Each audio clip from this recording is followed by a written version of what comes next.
பிஸ்மில்லாஹிர்-ரஹ்மானிர்-ரஹீம். அன்பார்ந்த நேயர்களே, பலஸ்தீன் மீட்பு போர் 922வது நாளை எட்டுகிறது.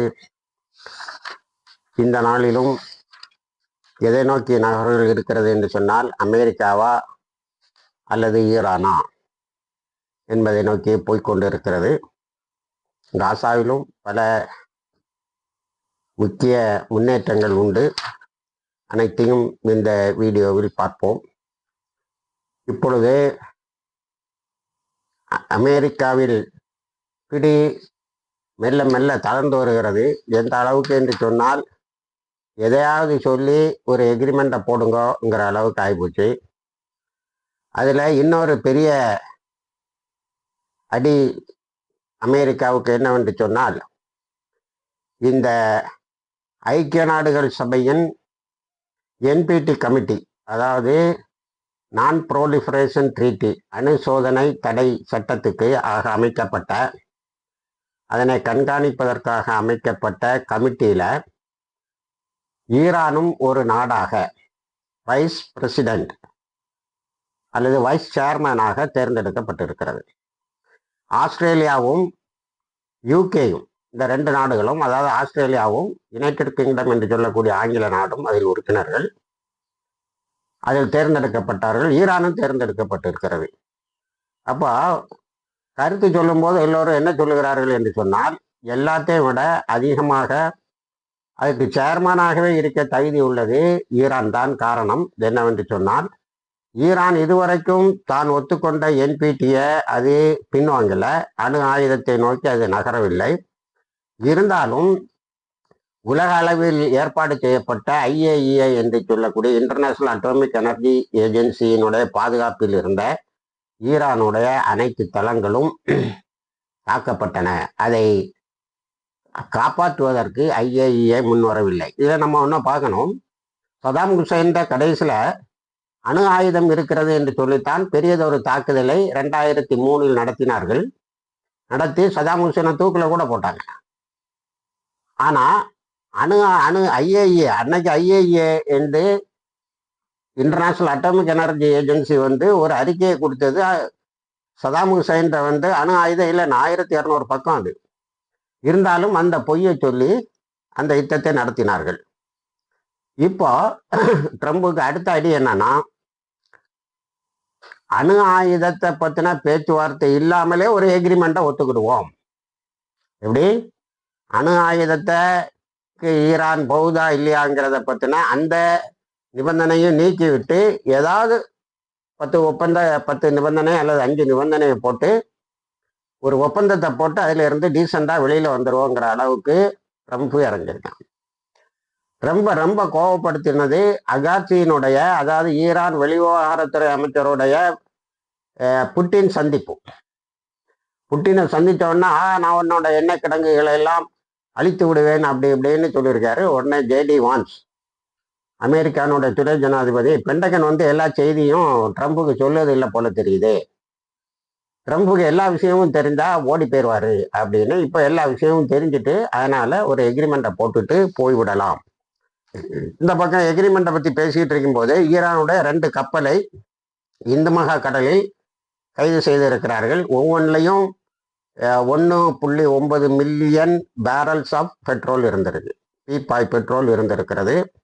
அது அவங்க சாங்ஷன்டு ஷிப்பில் போச்சுது, பொருளாதார தடைக்கு உட்பட்ட இதில் போச்சுன்னு சொல்லி வாரண்ட் போட்டு பிடிச்சதா சொல்லாங்க. இது அடிக்கடி நடக்கிறது தான். ஈரானும் சில அமெரிக்க கப்பல்களை பிடிக்க வைப்பதும், ஈரானுடைய சில கப்பல்களை அமெரிக்கா பிடிக்க வைப்பதும், பிறகு கோர்ட்டில், இது கோர்ட் வாரண்ட் வழியாக தான் வந்திருக்கு, கோர்ட்டில் வழக்கு போட்டு அதை மீட்பதும் வழக்கம். சில சமயங்களில் ஈரான் நஷ்ட ஈடும் கோரி இருக்கிறது. இப்போவும் அதுதான் போர்க்காலத்திற்கான நஷ்ட ஈடு கேட்குது. அதையும் ஒத்துக்கிட்டு தான் ட்ரம்ப் ஏதாவது சொல்லி ஒரு கையெழுத்தை போடுங்கப்பா, ஒரு எக்ரிமெண்ட்டை போடுங்க. ஏன்னா மேலை நாடுகளுடைய அழுத்தம் அதிகமாக வந்து கொண்டு இருக்கிறது. அவை ஹர்மூஸை மீட்பதற்கு நாங்கள் வரமாட்டேன்னு சொன்னது மட்டுமில்லை, ஈரானோடு உள்ள யுத்தம் இல்லீகல்னு சொன்னது மட்டுமில்லை, அதில் நேட்டோ நாடுகளை நாங்கள் சேர்ந்துக்கிட மாட்டோன்னு சொன்னது மட்டுமில்லை, இதுல எல்லாம் இருந்து இப்போ ஒரு இன்டர்நேஷனல் அன்டச்சபிளாக, சர்வதேச அளவில் தீண்டத்தகாத நாடாக அமெரிக்கா ஆகிவிட்டது. இஸ்ரேல் கூட அதில் ரொம்ப அதிகமாக கருத்து வேறுபடுது. ஏன்னா அவங்க கூட்டுப்படுகொலைகளுக்கு இவன் இப்போ அதிகமாக உதவி செய்யலைன்னு. ஏன்னா லெபனான்லையும் நீ கொஞ்சம் அதிகமாக தான் அத்துமீறி போகிறான்னு நேற்று ட்ரம்ப் வந்து நத்தியானுவை சொல்லியிருக்கிறார். அது பெரிய அளவில் ஒரு சர்ச்சையை உலகமெங்கு உருவாக்கி இருக்கிறது. இதில் இன்னொரு பெரிய செய்தி என்னவென்று சொன்னால் 1953 ஜனநாயக ரீதியாக தேர்ந்தெடுக்கப்பட்ட ஈரான் அரசாங்கத்தை கவுத்துக்கிட்டு ஷா பஹலியை கொண்டு வந்து 1953 இருந்து 1973 இஸ்லாமிய புரட்சி ஏற்படுகின்ற வரைக்கும் அமெரிக்கா தான் ஈரானை ஆண்டது என்பதுதான் இப்பொழுது கிடைத்திருக்கிற அதாவது வரலாற்று உண்மை. இதுல இப்போ கிடைச்சிருக்க பெரிய உண்மை என்னன்னா, இந்த நேரத்துல இந்த காலகட்டத்துல 1953 இருந்து 1979 வரைக்கும் நிறைய ஈரானுடைய எண்ணெயை அதாவது பெட்ரோலை கொள்ளை அடிச்சுக்கிட்டு அமெரிக்கா என்ன செய்திருக்குது, ஆயுதங்களை கொடுத்திருக்கிறது. அவனுக்கு தேவைப்படுமோ தேவைப்படாதோ, அவனுக்கு உபயோகப்படுத்த தெரியுமோ உபயோகப்படுத்த தெரியாதோ, அந்த ஆயுதங்களை எல்லாம் அமெரிக்கா அவன் மீது அதாவது ஷா பஹலவியினுடைய ஆட்சியின் போது ஈரான் மீது திணித்திருக்கிறது. அப்போ அந்த ஆயுதங்கள் 1979 புரட்சி வந்த உடனே அந்த ஆயுதங்கள் கைப்பற்றப்பட்டு இருக்கிறது. இது புரட்சி பாதுகாப்பு படையினால். இதுல அன்னைக்கு அமெரிக்காவால் அதிகமாக அமெரிக்காவை எல்லோரும் பயந்ததுக்கு காரணம் B5 சொல்லக்கூடிய ஒரு வகை குண்டும் ஜெட்டு அதுல B5 பாம்பு கொண்டு வந்தோன்னா அந்த இடமே நாசமாயிரும்ங்கிற ஒரு பீதி எல்லா நாடுகளுக்கும் இருந்தது. அந்த பாம்ஸை என்ன செய்திருக்கான், ஈரானுடைய எண்ணெயை கொள்ளை அடித்து விட்டு விட்டுருக்கான். அதை இப்போ நம்முடைய revolutionary guards Islamic revolutionary guards வந்து காப்ஸ் வந்து அதை F5 சொல்லி ரீஇன்ஜினியரிங் பண்ணி மாடர்னைஸ் பண்ணியிருக்காங்க. அதே மாதிரி ஏராளமான வான்வெளி தடைகளை வித்திருக்கான். யாருக்கு? ஷா பஹலவிக்கு. அதையெல்லாம் 1979 புரட்சியின் போது கையகப்படுத்தி இருக்கிறது இந்த IRGCன்னு சொல்லக்கூடிய இஸ்லாமிக் ரெவல்யூஷனரி கார்ட்ஸ் இஸ்லாமிய புரட்சி பாதுகாப்பு படை. அதுல F5Eன்னு ஒரு வகை ஜெட்டு. அதே மாதிரி இந்த தாடு இதுக்கெல்லாம் முந்தின வருஷன் வான்வெளி தடைகள். இதை இப்போ ரிவர்ஸ் என்ஜினியரிங்ல F5Eன்னு சொல்லி F5Eன்னு IRGC மாத்திருக்கு. இப்போ அந்த வான்வெளி தடைகளை எல்லாம் பயன்படுத்தி தான் ஆரம்பத்தில் அமெரிக்காவினுடைய எல்லா தாக்குதலையும் தடுத்து இருக்கிறார்கள், இஸ்ரேலுடைய தாக்குதலையும் தடுத்து இருக்கிறார்கள். இந்த ஃபைட்டர் ஜெட்ஸ் இருக்கு பாருங்க, B5 இப்போ F5ன்னு மாத்தினது, இதையெல்லாம் கொண்டு இஸ்ரேலை தாக்கி இருக்காங்க. அப்போ அதுல பில்லியன்ஸ் ஆஃப் டாலரை அமெரிக்கா அன்னைக்கு கொள்ளை அடிச்சது. அந்த கொள்ளைகளை இன்றைக்கு ஈரானுடைய இஸ்லாமிய பாதுகாப்பு படை தங்களுக்கு சாதகமாக பயன்படுத்தி, ஆனால் அது என்ன மீனிங்ல வரும்னா, சாதகமாக பயன்படுத்தினது அன்னைக்கு நீ பெட்ரோலை கொடுத்து ஆயுதம் வாங்கினது பால் போகல, இன்னைக்கு நாங்கள் அதை பயன்படுத்தி இஸ்ரேலிய அமெரிக்காவில் டிப்ளீஷன் ஆஃப் ஸ்டாக் பைல்ஸ் சொல்லக்கூடிய எல்லா ஆயுதங்களும் தீர்ந்து போய்விட்டன என்பதுதான் இப்பொழுது இருக்கின்ற நெருக்கடி. அதை D.Vance வந்து ரொம்ப அழுத்தமாக பெண்டகனுக்கு சொல்லி ஒழுங்கா சொல்லுங்க செய்தியை, பிரசிடென்ட்டுக்கு ஆயுதங்கள் இல்லை என்ற செய்தியை ஒழுங்கா சொல்லுங்க, அப்பதான் அவர் எதுக்காக இறங்கி வருவாருன்னு சொல்லி பெண்டகன் வந்து ரியல் சிச்சுவேஷனை சொல்லிடுது. இனிமே தாக்கு பிடிக்க முடியாது. இனி சைனா தைவான் மீதோ வேற ஏதாவது ஒரு நகர்வை கொண்டு வந்துன்னா நம்ம அறவே அழிஞ்சிருவோம். இப்ப புட்டின் வந்து என்ன வார்த்தையை தெரியுமா பயன்படுத்திருக்காரு அகார்ச்சிகிட்ட, நம்மால் எல்லாம் முடியும் சொல்லியிருக்காரு. நம்மால் எல்லாம் முடியும் என்று சொல்லி இருக்கிறார். ஆக சைனா, ரஷ்யா, ஈரான், சைனாவும் ரஷ்யாவும் நாங்கள் உங்களுக்கு என்ன வேணாலும் செய்வோம்னு சொன்னது மட்டுமில்ல, செய்து கொண்டு இருக்கிறார்கள், ஆயுதங்களை கொடுத்து கொண்டு இருக்கிறார்கள், பெட்ரோலை வாங்கி வித்துக்கிட்டு இருக்கிறாங்க. அதோட மட்டுமல்லாமல் ஐக்கிய நாடுகள் சபையில் இப்போ ஒரு விவாதம் போயிட்டு இருக்கு பாருங்க, இந்த IAEA சேர்மன் போஸ்ட் அது இதுன்னு. இதுல எல்லாம் அமெரிக்காவுக்கு சரியான கவுண்டர் கொடுத்தது ரெண்டே நாடு தான், ஒன்று ரஷ்யா, இன்னொன்று ஈரான். நீங்க வந்து கடல்ல நடத்துறது கடல் கொள்ளைங்கிற வார்த்தையே ஐக்கிய நாடுகள் சபையில் செக்யூரிட்டி கவுன்சில்ல நேரடியா அமெரிக்காவுடைய பிரதிநிதியிடம் ஈரானுடைய பிரதிநிதி சொல்றார், இப்ப நீங்க நடத்துறது கடல் கொள்ளை, நாங்க அதை தகப்போம், எங்களுடைய ஆயுதம் பற்றி உங்களுக்கு தெரியாது அப்படின்னு சொல்லி மிக தெளிவாக சொல்லி இருக்கிறார். மூஞ்சி சிரித்து போச்சு. அதே மாதிரி பிரிட்டனும் ஹார்மோன்ஸை நீ தடை செய்யக்கூடாதுன்னு அது வந்து ரொம்ப தெளிவாக ரஷ்யாவும் சொல்லிட்டு ரஷ்யாவும் சைனாவும் சொல்லுது, அதே மாதிரி ஈரானும் சொல்லுது. 1987 நீங்க போட்ட சி ரூல்ஸ்ல நாங்க கிடையாது, ரூல்ஸ் ஆஃப் த சீன்னு போட்டியல, அதுல நாங்க கிடையாது, நாங்க கையெழுத்து போடல. ஹர்மூஸ் எங்க பகுதியில் உள்ளது. இப்ப ஹர்மூஸ் பொறுத்த வரைக்கும் அது எப்படி போயிட்டு இருக்குன்னு சொன்னா, ஓமனோட பேசி 2 பேரும் வரக்கூடிய டோல் சார்ஜஸ், அதாவது அதுல சுங்க வரியை நம்ம 2 பேரும் பங்கு வச்சிருவோங்கிற அளவுக்கு போகுது. ஆகவே அன்றைக்கு ஈரானுக்கு நீ வித்த ஆயுதங்கள் எல்லாம் தான் உனக்கு எதிராக பயன்படுத்தி இருக்கிறது. அதை வச்சுதான் முதல்ல ஒன்னும் இல்லாம போயிட்டு இப்ப நவீன ஆயுதங்களை அவங்க ஓரளவுக்கு தான் பயன்படுத்திருக்காங்க, இன்னும் நிறைய இருக்காங்க ஈரான். ஆனால் தான் அவங்க பேச்சுவார்த்தைக்கு வரமாட்டேங்கிறாங்க. இவன் மிலிட்டரி இராணுவ ரீதியா நம்மளை ஒன்றும் ஜெயிச்சிட முடியாதுங்கிறதுல அவர் ரொம்ப கவனமாக இருக்கிறார்கள். அடுத்தது இதுல சைனா அன்னைக்கு கொஞ்சம் ரஷ்யா கொஞ்சம் வித்துருக்கு. யாருக்கு? மன்னர் பாயலாவிற்கு SU-24 அதை வந்து SU-24 கொஞ்சம் வித்துருக்கு. அதே போல 29S வந்து MiG-29S கொஞ்சம் வித்துருக்கு. இதெல்லாம் அருமையான ஏவுகணைகள். இதெல்லாம் எதுக்கு வாங்கினா, அவன் யாரு கூட யுத்தத்துக்கு போறது இல்லை, அமெரிக்காவை கொள்ளையடிக்க விட்டுக்கிட்டு இப்போ எப்படி சவுதி மன்னர்கள்லாம் என்ஜாய் பண்றாங்களோ அதே மாதிரி அவனும் என்ன செய்தான், மன்னராட்சியை வச்சுக்கிட்டு தலைமுறையா வாழ்ந்துட்டு இருந்தான். ஆனா அதையெல்லாம் இப்போ இஸ்லாமிக் ரெவல்யூஷனரி கார்ட்ஸ் காப்ஸ் பயன்படுத்தி ரஷ்யன் மேக்கை வச்சு அடிக்கிறாங்க. அமெரிக்காவினுடைய படைகள் என்னங்க, ரஷ்யா ஆயுதம் சப்ளை பண்ணிட்டுங்கிறா, சப்ளை பண்ணது உண்மை, ஆயுதங்களை கொடுத்தது உண்மை. ஆனால் பழைய ஆயுதங்களும் பயன்படுத்தப்பட்டது என்பதுதான் இப்பொழுது மிகப்பெரிய தகவலாக இருந்து கொண்டிருக்கிறது. இப்படி அமெரிக்காவே பல விதத்திலையும் கொலைகளாக்கி பைத்தியக்காரனாக்கிருக்கு. ஸ்பீட் போஸ்ட்டை கொண்டு நிறைய அமெரிக்காவினுடைய முற்றுகையிட்ட கப்பல்களை தாக்கி இருக்கிறார்கள். இதுக்கடையில் ஈரான் ஒரு பெரிய டெவலப்மெண்ட் என்ன பண்ணிட்டுன்னு சொன்னா, தான் வாக்களித்த நாடுகளுக்கு பெட்ரோல் போய் சேரதுக்காக ட்ரெயின் மார்க்கமாக சைனாவுக்கு வந்துட்டு, சைனா வந்து 10,000 கிலோமீட்டருக்கு தண்டவாள இதில் 1 வாரத்தில் போட்டதா சொல்றாங்க. சிலர் 3 நாளில் போட்டாங்கன்னு சொல்றாங்க. என்ன டெக்னாலஜிக்கல் டெவலப்மெண்ட்! இந்த 3 வாரத்துலங்கிறது நமக்கு கொஞ்சம் டைஜஸ்ட் பண்ணது கஷ்டமா இருக்கு. 3 நாள்லங்கிறது 1 வாரத்துலங்கிறது சரியா இருக்கும். ஆனா அது வழியா இப்போ எண்ணெய் போய் சேருது, ஈரானுடைய எண்ணெய் சைனாக்கு போய் சேருது. அங்கிருந்து கப்பல் வழியா போக வேண்டிய இடங்களுக்கெல்லாம் போகுது. இப்போ தன்னுடைய ஆயில் ப்ரொடக்ஷனையும் எண்ணெய் உற்பத்தியையும் அதனுடைய விநியோகத்தையும் சீர் செய்து கொண்டுடுது.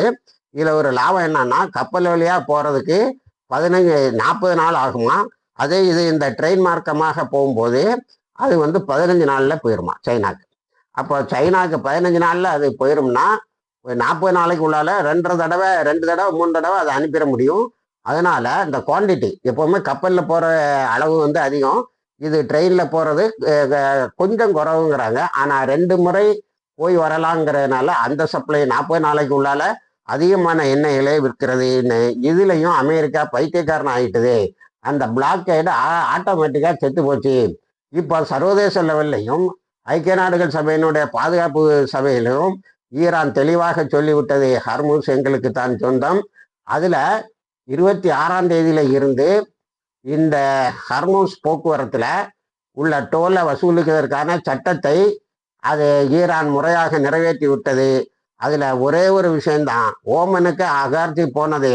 அதுல உள்ள டோல்ல, அதாவது அதுல வரக்கூடிய ஹர்மூஸ்ல வரக்கூடிய வருமானத்தை எப்படி பங்கு வைக்கிறேன், இது ஹர்மூஸை திறக்கிறதுக்கு ரெடியாக இருக்குது ஈரான். அதனால பிளாக்கேட்டை குறைச்சிருவோம்னு சொல்லி நமது செய்தி சேனல்கள் சொல்லிட்டு இருக்கேன்னா அது பொய். நம்ம செய்தி சேனல்களுக்கு ஏன் யுத்தத்தை ஆரம்பிச்சாங்கிறத அந்த நியாயப்படுத்துகிற வார்த்தையே தான் கொண்டு வராங்க.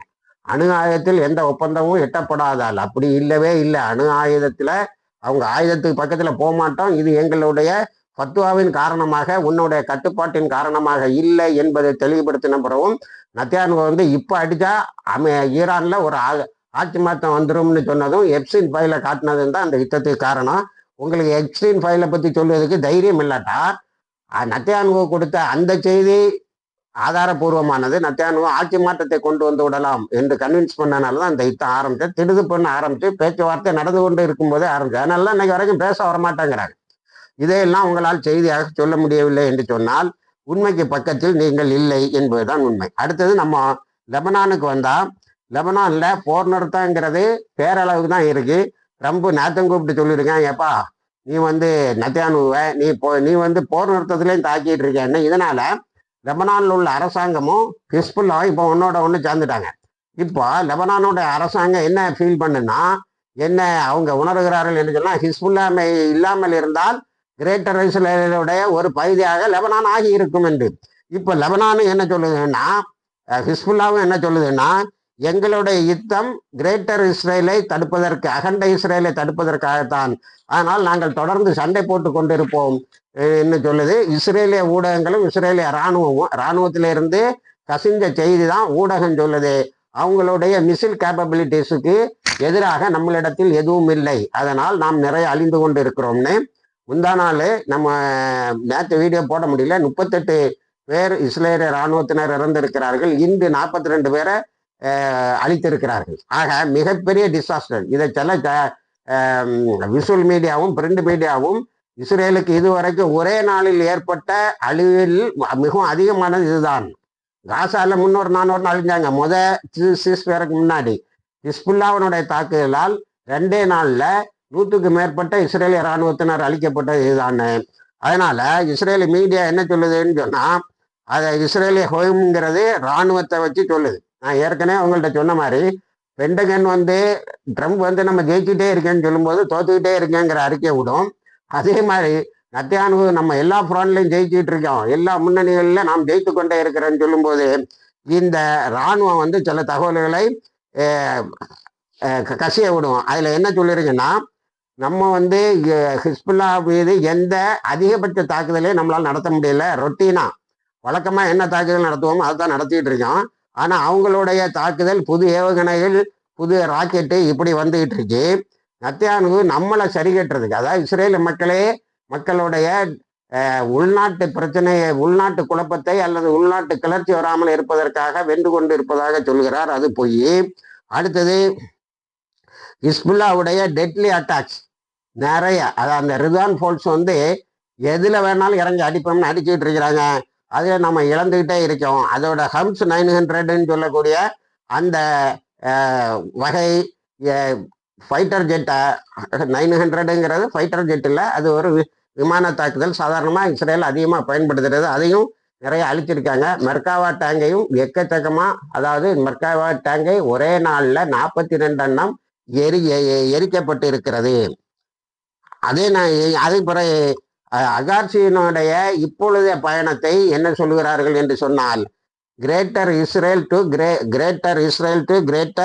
கிரேட்டஸ்ட் டிசாஸ்டர், அதாவது அகண்ட இஸ்ரேல் என்ப கனவை நாசமாக்கி மிகப்பெரிய அழிவை ஏற்படுத்துவதற்காகத்தான் அவர் இப்பொழுது அண்டை நாடுகளுக்கு பயணம் மேற்கொண்டார். அதில் அமெரிக்கா என்ன கோபம்னா, முதல்ல நம்ம எல்லாரும் பிளைன்ல ஏறி போயிடலான்னு பார்த்தோம்.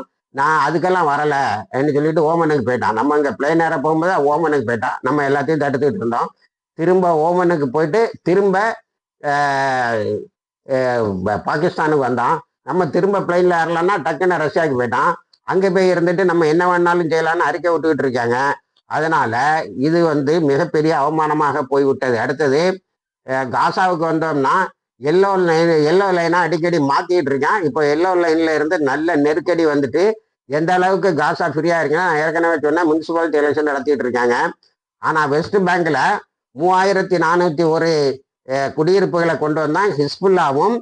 தொடக்க காலத்தில் இந்த 56-58 நாள் யுத்தத்தினுடைய முதல் நாட்கள்ல ஈரான் அடிச்ச அடியில அந்த குடியிருப்பு பகுதிகள் கைவிடப்பட்டு இப்போ புதுசா 643 குடியிருப்புகளுக்கு பிளான் பண்ணியிருக்கான். அதை தாக்க வேண்டிய பொறுப்பு ஹிஸ்புல்லாக்கு என்று ஈரான் சொல்லி இருக்கிறது. அதை நீ வரவிடாம தாக்குறது உன் வேலை. அவன் இப்ப போர் நிறுத்தத்துல, அதாவது ஈரானுக்கும் அமெரிக்காவுக்கும் ஏற்பட்ட போர் நிறுத்தத்தினுடைய ஒரு கண்டிஷன், லெபனானையும் அதுல சேர்க்கணும், லெபனான்ல தாக்க கூடாதுன்னு. அதுக்கு 1000 தடவை கையெழுத்து போட்டான். வாஷிங்டன்ல போய் பேசிட்டு வந்தான். 3 மாசம் நாங்க போர் நிறுத்தத்தை எக்ஸ்டெண்ட் பண்ணியிருக்கேன்னா, ஆனா தாக்கிட்டே இருக்கான். அதனால அவனை அதுல பிரச்சனை பண்ணணும் அப்படின்னு சொல்லி ஈரான் சொல்லவே, இந்த மேக்கரையில் வரக்கூடிய குடியிருப்புகளை இவர்கள் அழித்து தாக்குவார்களே நான் எதிர்பார்ப்போம். ஆனா ஒரு 1800 பேரை இந்த கேப்ல ஒரு 3 நாளைக்கு உள்ளால 1500 ஆண்களையும் பெண்களையுமா சேர்த்து கைது செய்திருக்கிறது இஸ்ரேல் ராணுவம். அதை எல்லாரும் கண்டிச்சிருக்கிறாங்க. ஹிஸ்புல்லா வந்து உன்னுடைய ஜெயிலில் உள்ளவங்களை நீ விடணும், போர் நிறுத்தம்னு ஒரு கண்டிஷன் வந்தா ஹிஸ்புல்லா நேரே பேச மாட்டான்டான். வாஷிங்டன் பயங்கரமா நெருக்கடி கொடுக்குறான். எப்படியா எதுக்கு யாரு நெருக்கடி கொடுக்குறான்? லெபனான் கவர்மெண்ட்டுக்கு. எப்படியா ஹிஸ்புல்லா அழைச்சிட்டு வந்து பேசுவோம்னு ஹிஸ்புல்லா 5 நிபந்தனைகளை சொல்லியிருக்கு. ஒன்று, இஸ்ரேல் அக்ரஷன் நிற்கணும். 2வது, முழுமையாக எல்லா இடங்களிலிருந்தும் பின்வாங்கணும். இந்த கைது செய்திருக்கிறவர்களை பாலஸ்தீன மக்களையும் லெபனான்ல நீ கைது செய்திருக்கிறவர்களையும் விடுதலை செய்ய வேண்டும். எல்லா வீடுகளில் இருந்து வெளியேற்றப்பட்டவர்கள் அங்கே வந்து குடியமர்வார்கள். கடைசியா லெபனான ரீகன்ஸ்ட்ரக்ட் பண்ற மறுகட்டமைப்பு செய்வதற்கு உதவி செய்ய பணம் தரணும். இவ்வளவு தரதா இருந்தா நம்ம பேச்சுவார்த்தையை உட்கார்ந்து பேசலாம்னு சொல்லியிருக்கிறார்கள். ஆக போராளிகள் மிக பெரிய அளவில் வெற்றிகளை வீட்டுக் கொண்டு இருக்கிறார்கள் என்பதுதான் இதில் எல்லாம் இருந்து கிடைக்கக்கூடிய செய்தி.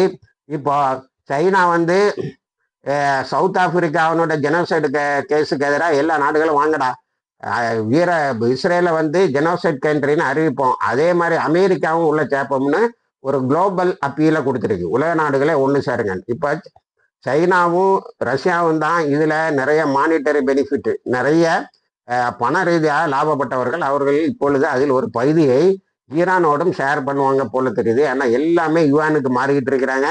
உங்களுக்கு நன்றாக தெரியும், யுஏஇ ஓப்பக்கில் இருந்தே வெளியில் வந்துட்டு ஆர்கனைசேஷனா பெட்ரோலியம் எக்ஸ்போர்ட் கண்ட்ரிஸ்ன்னு சொல்லி 60 ஆண்டுகளாக 1967 ஆரம்பிக்கப்பட்ட இந்த அமைப்பில் யுஏஇ இருந்தது. அதாவது ஐக்கிய அமீரகம் இருந்தது. அவங்க இப்போ நாங்கள் வெளியில் வாரோம்னு சொல்லிட்டாங்க. நாங்கள் அந்த இதில் தொடர மாட்டோம். இனி அமெரிக்காவுக்கு எண்ணெயை தாரைவர் தரவும் முடியாது. சவுதியாக்கும் அதுக்கு தலைவர். சவுதிக்கும் யுஏக்கும் பெரிய தகராறு வந்துட்டு, ஏற்கனவே பாபுல் மண்டரை கையில் வச்சுக்கிட்டு இருக்கையில வந்து இப்போ கடைசியில் ஊட்டிஸு அது போயிட்டு, இப்போ நம்ம டோட்டல் சினாரியோவில் என்ன தெரியுதுன்னா, அமெரிக்காவினுடைய நேட்டோ நாடுகள், நார்த் அட்லாண்டிக் ட்ரீட்டி ஆர்கனைசேஷன் நாடுகள் அமெரிக்கா உதவி செய்யலை, யூ கண்ட்ரிஸு உதவி செய்யலை, தங்கள் அது அடிமையாக வைத்திருந்த கல்ஃப் கண்ட்ரிஸும் உதவி செய்யலை. அவையெல்லாம் இப்பொழுது சைனாவை நோக்கியும் ஈரானை நோக்கி நகர்ந்து கொண்டிருக்கின்றன. இதுதான் மிகப்பெரிய வெற்றி ஈரானுக்கு. இது தொடரும் என்று சொன்னால் global south will dominate global north என்று சொல்கிறார்கள். இணைந்திருங்கள், உங்களுக்கு எல்லா தகவலையும் தருகிறோம். வாஹிர் தவானால் சிங்கிலா ரபில் ஆலமீன்.